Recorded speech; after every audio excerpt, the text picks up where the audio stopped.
আচ্ছা, সিমটা আপনার হারিয়ে গেছে তাই তো স্যার?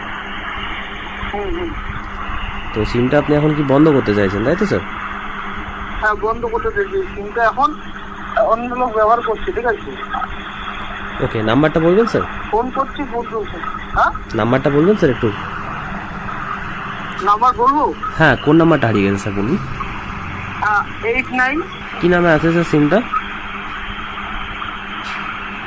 এটা তো আমার নামে ছিল, প্রসেনজিৎ গুপ্তা। না, কোনো মহিলার নামে আছে স্যার, নামটা বলুন। হ্যাঁ, কোনো মহিলার নামে আছে স্যার সিমটা?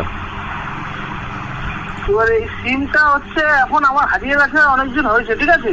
হুম। এবার সিমটা আমার ঘরে ছিল, এবার ঘর পর নাড়া পড়েছে। এবার সিমটা আমি তো ইউজ করিনি, ঠিক আছে? আমার দরকার ছাড়া হয়েছে, ধরুন ব্যাংকে নাম্বার দিয়েছিল তো গ্যাসে মেসেজ, তাছাড়া আমি কোনো ইউজ করিনি। তারপর সিমটা আমি খুঁজেছি, ঘরে পাইনি, ঠিক আছে?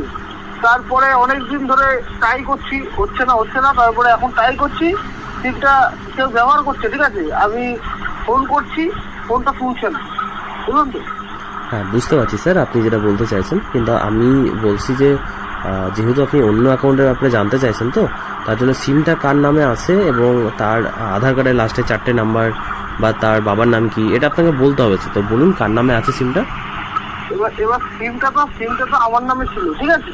হুম। এখন সিমটা মাঝখানে বন্ধ হয়েছে, অনেকদিন হয়ে গেছে, আমি সিমটা পাচ্ছি না, ঠিক আছে? আমি ঘরে রেখেছিলাম, বন্ধ হয়ে গেছে। এবার আপনাদের কোম্পানি থেকে বন্ধ করুন, বা সিমটা আমি কিন্তু আর পাইনি। এখন এই ফোন করতে সিমটা চালু আছে, কিন্তু কেউ ব্যবহার করছে, ঠিক আছে? আমার ফোনটা রিসিভ করছে না, বুঝলেন তো?